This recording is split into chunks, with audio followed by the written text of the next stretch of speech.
बिंदियापुर नामक एक छोटे से गांव में रघु नाम का आलसी आदमी अपनी पत्नी कमला के साथ रहता था।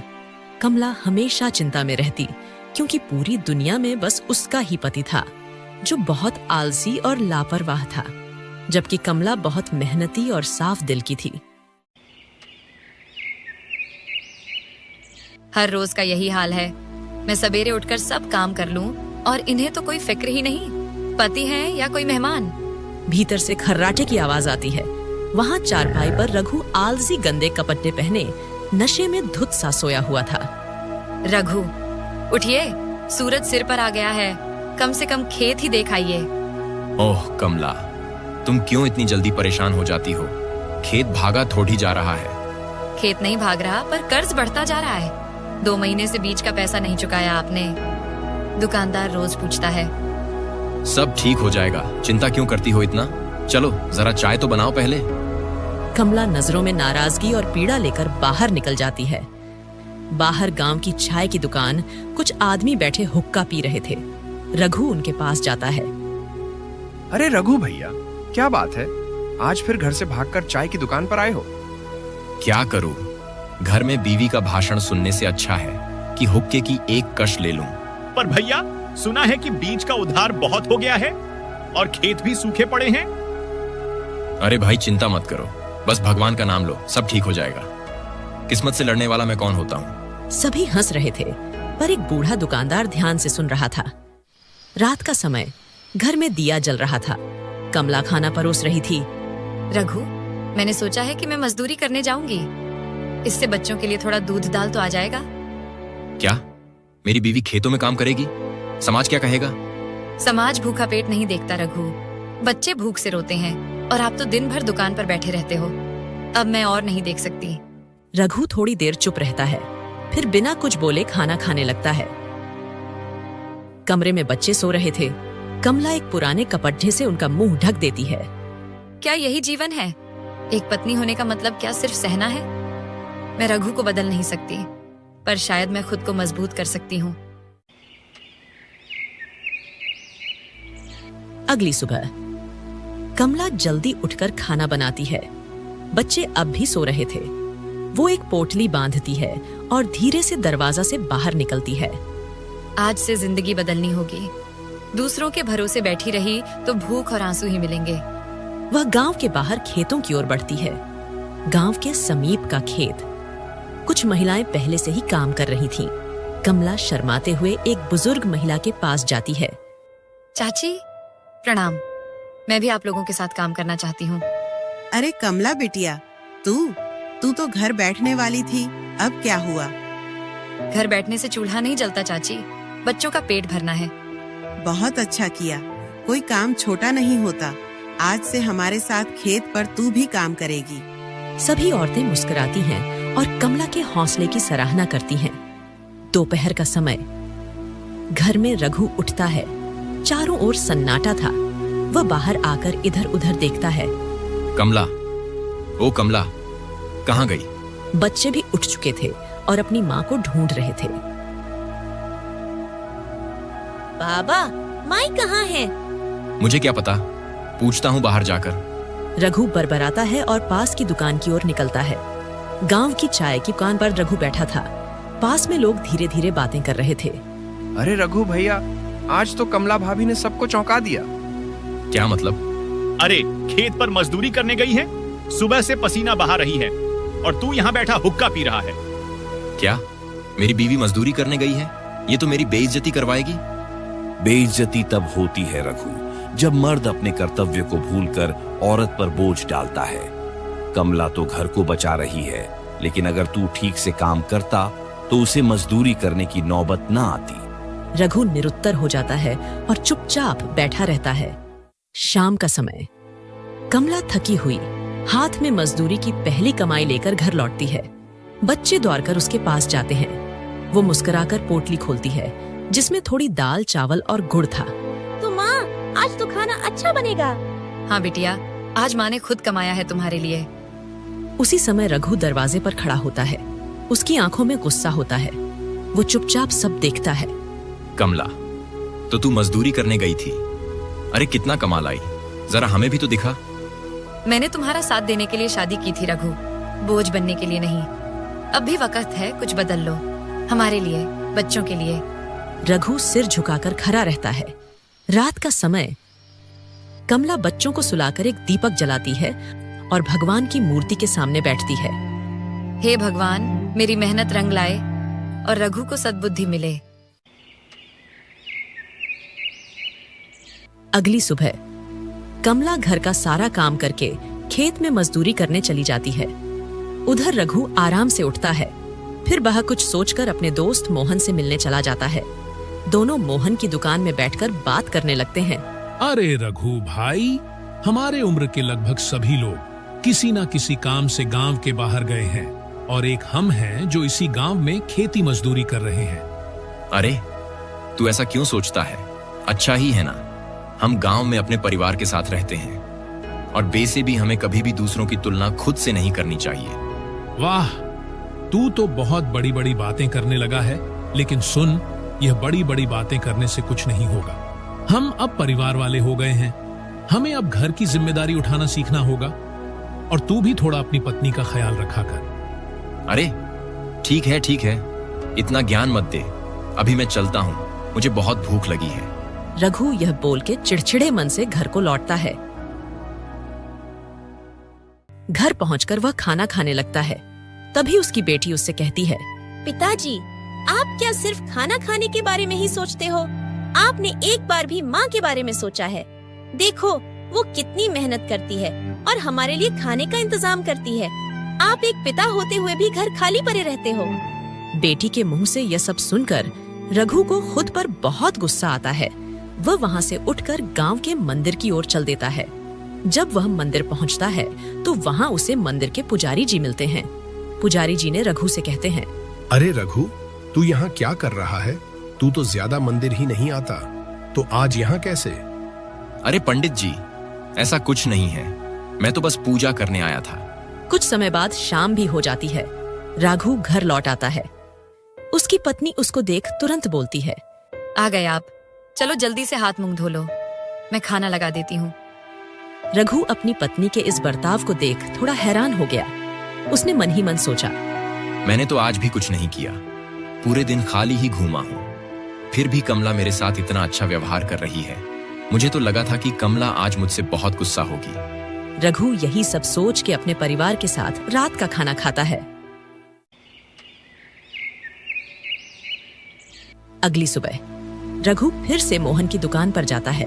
जब वह मोहन की दुकान पर पहुंचता है तो मोहन उससे पूछता है, अरे रघु भाई, तू सुबह ही आ गया, क्या हुआ? आज खेत का काम जल्दी खत्म हो गया क्या? अरे भाई, कैसी खेती, मेरी तो जमीन ही बंजर पड़ी हुई है, कौन करे इतनी मेहनत। जिंदगी हो तो तुम्हारी जैसी, दुकान में बैठे बैठे पैसे मिलते हैं। अरे भाई, तू हमेशा ऐसे ही क्यों सोचता है? देख, कोई भी काम छोटा या बड़ा नहीं होता, हमें उसे मेहनत करके आगे बढ़ाना होता है। वे दोनों बात कर ही रहे थे कि तभी वहाँ पर जगदीश नाम का एक जमींदार आता है। जमींदार रघु को देखकर उससे कहता है, अरे रघु, कहाँ इधर उधर भटक रहा है? मुझे अपने खेत के लिए कुछ मजदूरों की जरूरत है, तू भी आजा, अच्छे पैसे दूंगा। तभी रघु उससे कहता है, अरे सेठ जी, मैं यह मजदूरी वाले काम नहीं करता, आप किसी और को ढूंढ लो।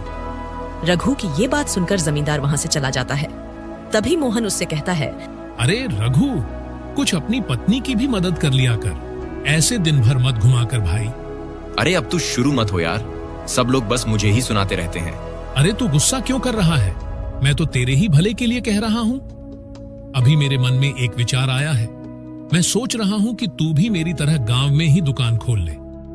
रघु थोड़ा हैरान होकर मोहन से पूछता है, यार, लेकिन मैं किस चीज की दुकान खोलूं और कहां पर खोलूं? रघु, तो तू एक काम कर, देख हमारा गांव कितना बड़ा है, तू मछली की दुकान खोल। हमारे गांव में कोई भी मछली की दुकान नहीं है, गांव के सब लोग बाजार जाकर ही मछली खरीदते हैं।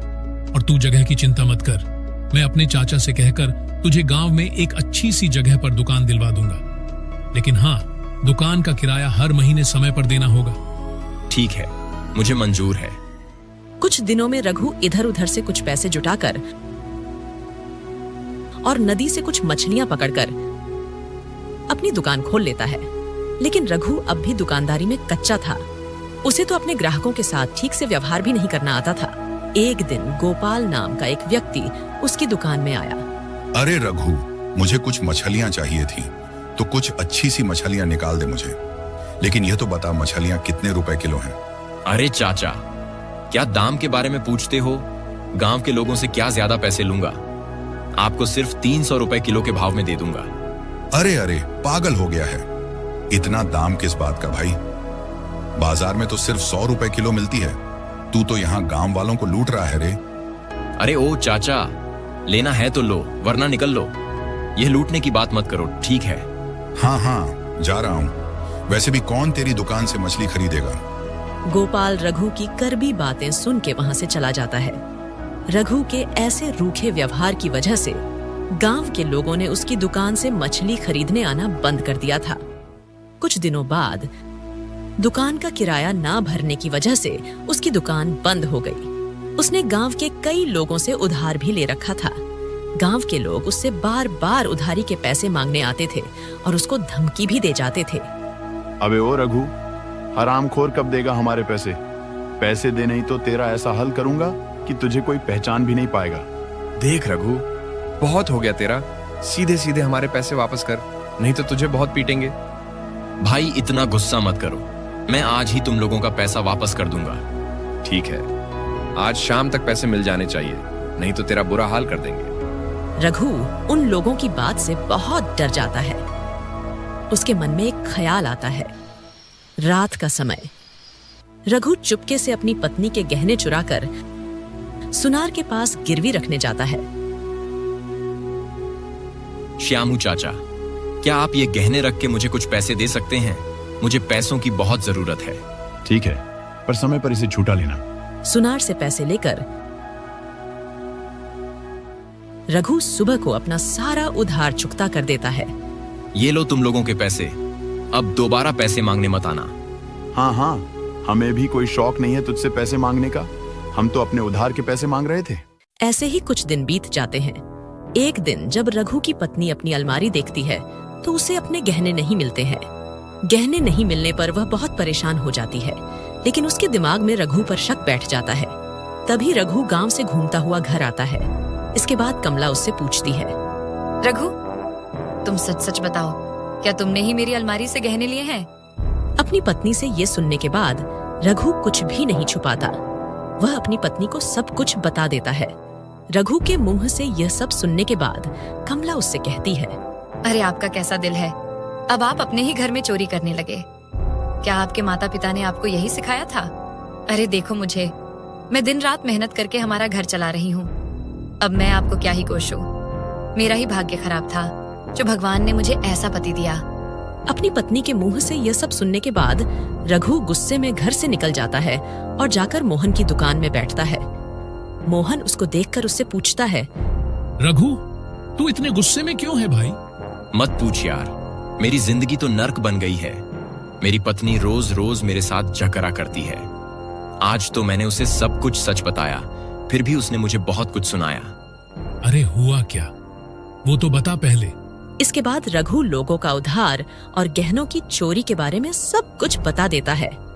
मोहन, अब तू ही बता, मुसीबत के समय में वो गहने अगर मैंने इस्तेमाल कर लिए तो क्या गलत किया? रघु, तू पागल हो गया है क्या? कुछ भी बोले जा रहा है। अरे तेरी पत्नी तो तेरे भले के लिए ही बोलती है। तूने वह गहने लिए नहीं, बल्कि चुराए हैं, और चोरी करना अच्छी बात नहीं होती है। तू तो हमेशा मेरी पत्नी का ही पक्ष लेता है। तू मेरा दोस्त है या दुश्मन? देख रघु, तेरी वह बेचारी पत्नी ने तेरे लिए क्या क्या नहीं किया, लेकिन तू है कि अपनी पत्नी के बारे में ऐसी सोच रखता है। तू कितना बुरा पति है रे। तेरी पत्नी दूसरों के खेतों में काम करके तेरा परिवार पालती है, और अब तू उसकी मेहनत का यह सिला दे रहा है। मोहन की यह बात सुनने के बाद रघु को बहुत बुरा लगा। उसको अपनी पत्नी के साथ किए हुए बर्ताव का पछतावा होने लगा। सही बोल रहा है मोहन, मुझसे बहुत बड़ी गलती हो गई। मुझे पता चल गया है कि मेरी पत्नी मेरे परिवार के लिए कितनी बड़ी कुर्बानी दे रही है। धन्यवाद मोहन, तूने तो मेरी आंखें खोल। लेकिन अब मैं किस मुंह से अपनी पत्नी से माफी मांगूं?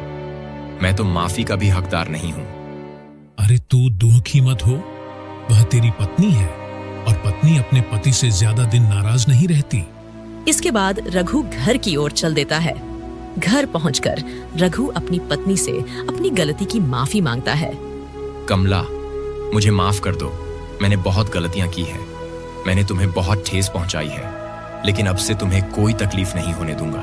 कोई बात नहीं, देर से ही सही, लेकिन तुम्हें समझ तो आई। देखो, मैं हमेशा हमारे बच्चों के भविष्य को लेकर चिंता करती हूँ, इसलिए आपको काम करने के लिए बोलती हूँ। चलो अब ठीक है, खाना खाओ और सो जाओ। सुबह का समय रघु पहली बार जल्दी उठता है। वह घर से बाहर निकलता है। कमला घर का सारा काम कर गांव की महिलाओं के साथ फिर खेत में काम करने जाती है। तभी अचानक पीछे से रघु की आवाज आती है। कमला, आप यहाँ?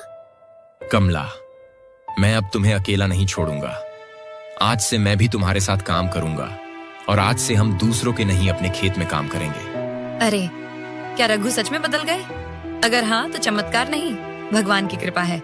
इसके बाद रघु और कमला दोनों खेत में एक साथ काम करने लगते हैं। रघु पहली बार अपने खेत में मेहनत से काम करता है, लेकिन अब उसके चेहरे पर आत्मसंतोष है।